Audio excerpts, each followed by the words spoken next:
Vamos seguir aqui com o Fornazé. Tá vendo, Fornazé? Sua fama de defensor Pois das é, cobras e das lagartos. jararacas.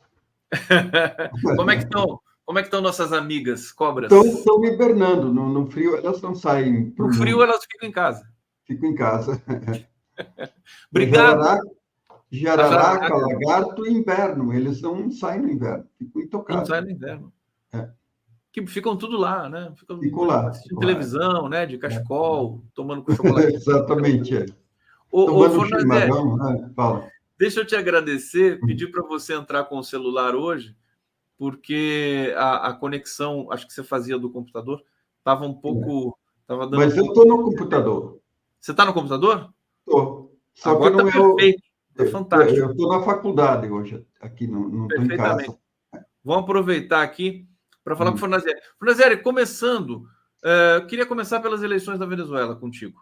Qual que é tá. a sua avaliação aí? Hoje o Celso Amorim já deve ter levantado voo já para ir para a Venezuela. Qual que é o papel que o Celso Amorim vai ter nessa história? Dá um briefing para a gente sobre essa situação. Eu acho que é uma situação complicada que a gente não sabe o desfecho, ninguém sabe muito bem o que o Maduro vai fazer, né? Eu acho que a ida do Amorim é importante para ver em loco o que vai acontecer. E, no caso, posicionar o governo brasileiro, o presidente Lula. O presidente Lula tem mudado um pouco a visão que ele tem da Venezuela, o viés, né? Eu acho que essa mudança é importante porque, de fato, é um regime autoritário. Então, e a pressão, né, foi assinado um acordo ali, eu acho que é o ano passado, e o Lula quer que se cumpra aquele acordo, que seja uma eleição legítima. O Brasil assinou acordo como fiador, né? Os Estados Unidos também assinaram, vários países aqui da América do Sul. É importante que se cumpra o acordo. Quem ganhar, leva. E aí, eu acho assim que é preciso restaurar o jogo democrático na Venezuela. O que eu penso, talvez, que poderia ter sido feito, seja por iniciativa do Maduro, da oposição, é ter sido feito um pacto antes das eleições, que seria um pacto de meio que de pacificação do país. Porque agora aí quem ganhar vai se sentir um pouco no direito, não sei, de talvez extrapolar tudo mais e tal. Agora, se tivesse sido feito um pacto pela redemocratização entre governo e oposição, talvez esse processo fosse mais tranquilo. O que o pessoal tem comentado, comentaristas, analistas, tudo mais, e agora há pouco tivemos aqui também o Tardelli falando sobre isso e o Miola, é que independente do resultado, vai ser um pós-eleição complicado, né? Complicado. Por isso que eu digo que talvez o erro desse processo todo, e talvez o Brasil, os Estados Unidos pudessem ter pressionado nesse sentido, de fazer um pacto pela redemocratização entre as várias forças. Então, Agora, o podia ter. Maduro jamais aceitaria pacto pela redemocratização, porque ele deve discordar desse pressuposto, né? Mas aí é complicado, né? Porque, não, de fato, não é propriamente uma democracia. Se você impede candidato, impede comício, que você faz um monte de coisa, nós não aceitaríamos que o Bolsonaro fizesse isso aqui, evidentemente. Claro. Então, você tem que ter um critério de democracia. E esse critério de democracia não pode valer num lugar e não valer no outro. Então, Agora, esse que é o problema. Bonazzeri, você não acha que é bom que a gente chegou num momento importante, quer dizer, o fato de ter eleição e de se fazer essa eleição a despeito das tensões postas, nós vamos ter um processo que todo mundo vai ter que conversar, não tem para onde Sim. fugir. Você não acha que isso é bom?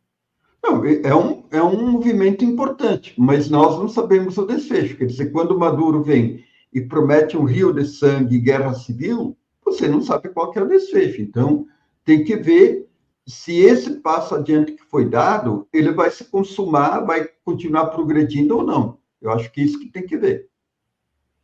E a postura do governo brasileiro diante desses últimos acontecimentos, declarações, provocações, insultos, esculachos, como é que você viu? Não, eu acho que o Lula agiu corretamente. Agiu corretamente.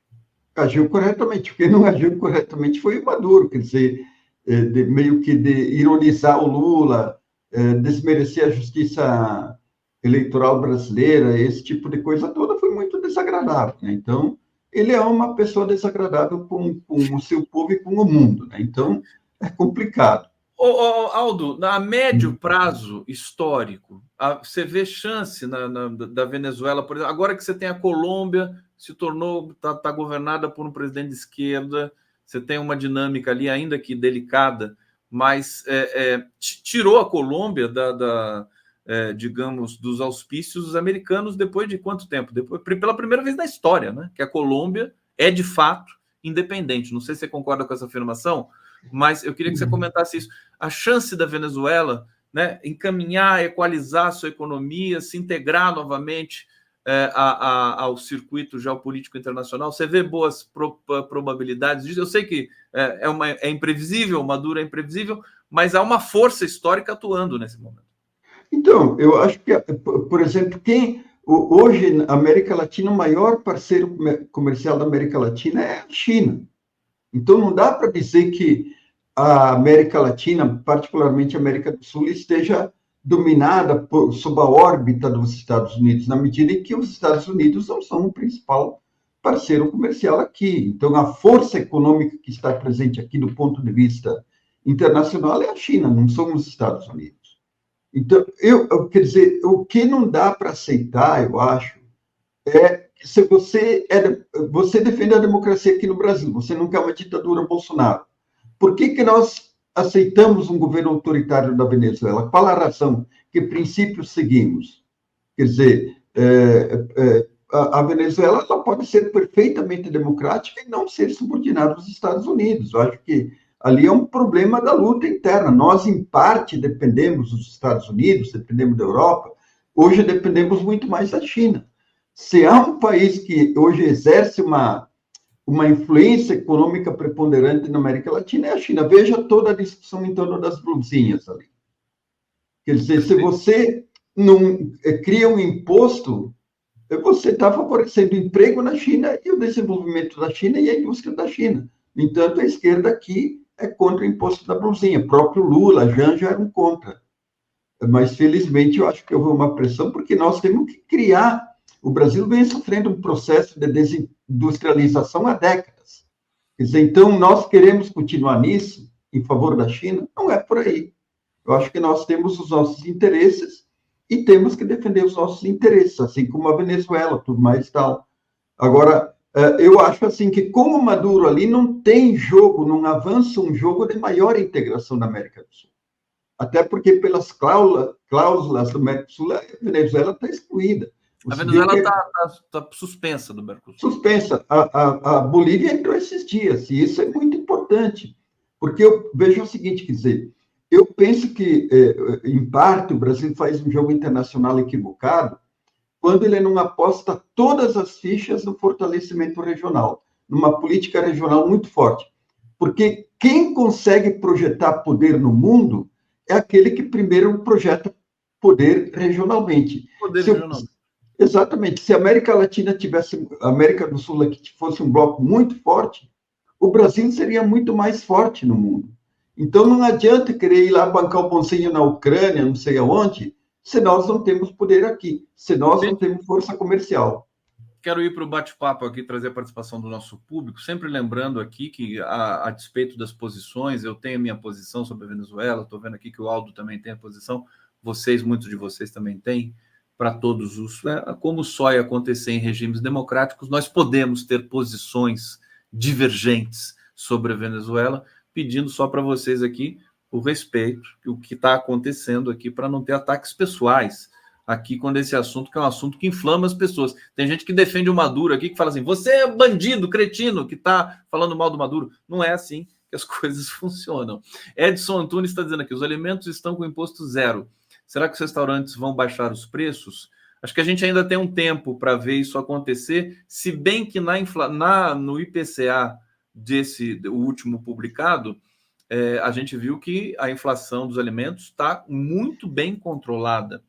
Edson Antunes está dizendo, pois ok, filhos ok, pais ok, filhos ok, não sei referindo a quê, o Edson está dizendo, mas está lido aqui sua mensagem. Deixa eu trazer aqui, o Sem mandou várias mensagens sobre Gaza, aqui, Gaza vencendo militarmente, Israel só destrói. Ele diz, há 20 minutos Gaza lançou foguetes em Ascalon. Diz aqui, apoiar a resistência palestina é combater o fascismo. Esse aqui já tinha lido, Raduan não precisou de taxação, doou em vida. Muitas mensagens para o Raduan aqui, mas eu quero trazer as mensagens conectadas aqui com o nosso tema da Venezuela. Márcia Regina Fogaça, Maduro prometeu um banho de sangue? Não, querido, Maduro não prometeu um banho de sangue, ele simplesmente citou banho de sangue, o que, dadas as circunstâncias tensas numa eleição, é suficiente para assustar todo mundo. Ele assustou o Lula, né, Fornazieri? O que você acha do banho de sangue do Maduro? Eu acho que, quer dizer, ele quer age pelo temor, quer dizer, ele impõe o medo. A mesma estratégia do Bolsonaro. E se o Bolsonaro desmereceu o nosso TSE, o Maduro fez o mesmo. Maduro fez o mesmo. Na verdade, eu não considero que o Maduro seja de esquerda, assim como não considero que o Daniel Ortega seja de esquerda. São governantes que são contra os valores da esquerda histórica. Quer dizer, contra a solidariedade. Nem Maduro, nem Ortega são de esquerda. Eu concordo. Para mim, nenhum dos dois são de esquerda. São mais próximos do bolsonarismo, de direita, alguma coisa assim. Está aí Aldo Fornazieri, professor da Escola Paulista de Sociologia e Ciência Política. É isso? Tá certo?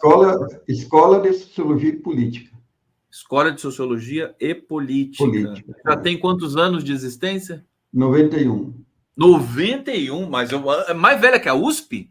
Mais velha que um ano mais velho que a FEFELESH.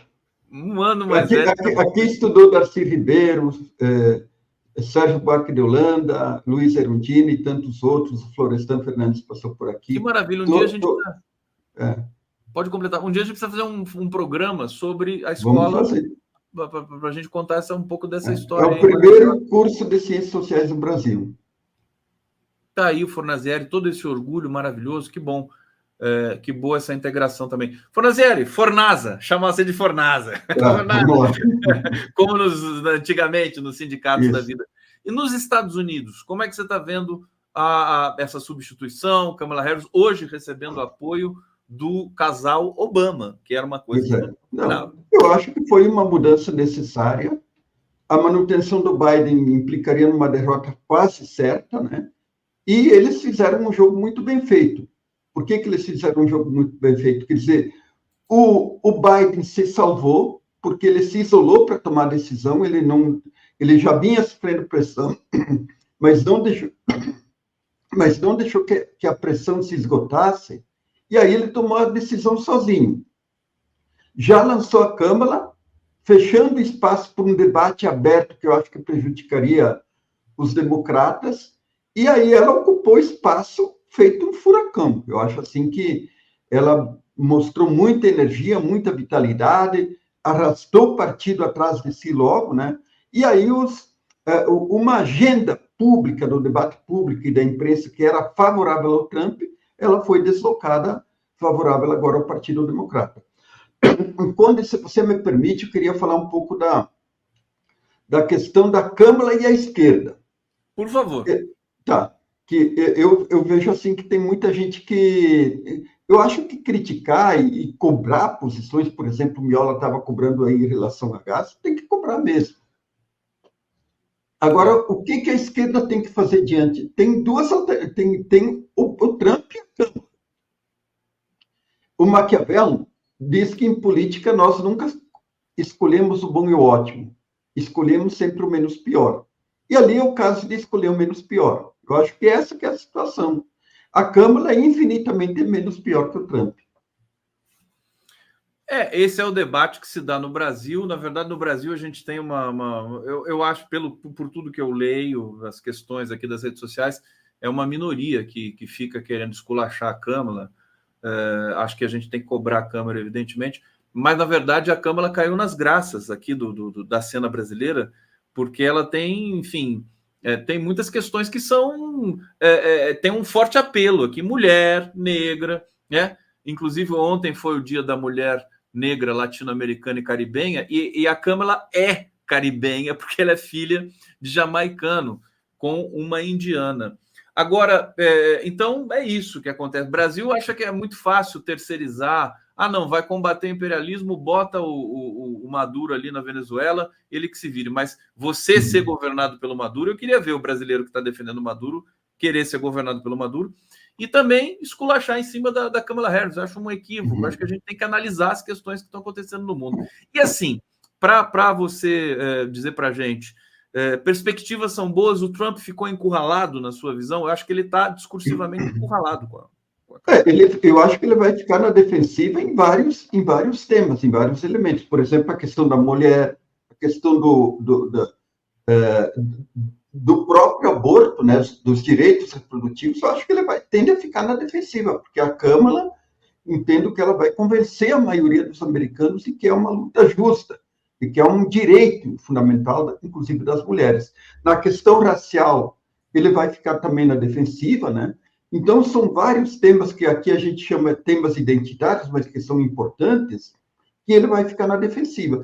E do ponto de vista econômico, eu acho que porque o governo Biden, eu até escrevi um artigo a semana passada dizendo que tem vários paralelismos entre o Biden e o Lula. Por exemplo, a economia vai bem e os dois não estão bem avaliados. O Lula já está melhor avaliado agora. Está melhorando, mas ainda não está.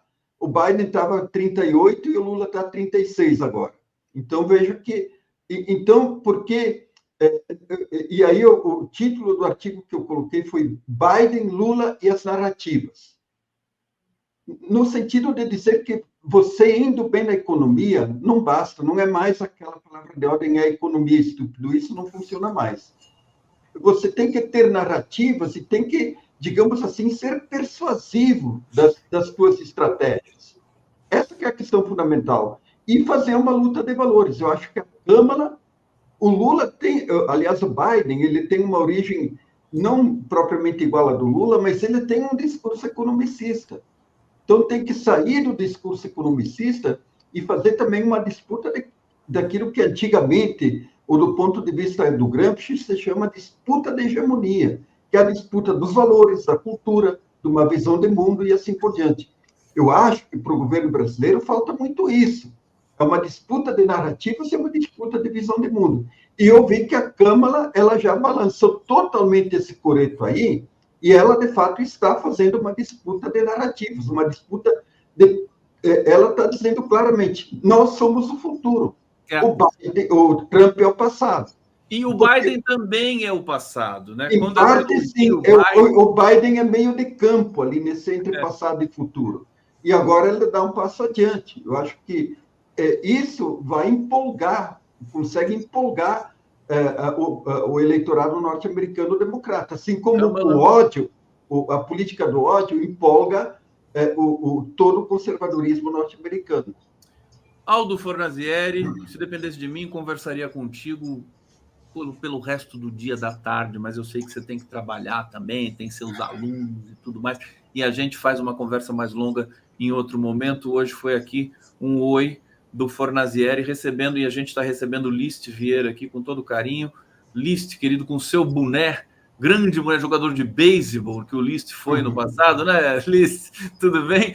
Uma figura fantástica da história brasileira, da luta pela democracia. Aldo Fornazieri e List, vocês se conhecem? Já se conheceram? Não. Somente não, conheço de nome. Eu também de nome, conheço. Mas grande List, a gente vai fechar. Prazer em a gente se cruzar aqui, List. Ali artigos dele, hein? Não, o Fornazieri tem todas. Política de São Paulo. E o List também. Forna, obrigado, querido. Bom grande abraço para você. Um abraço para vocês.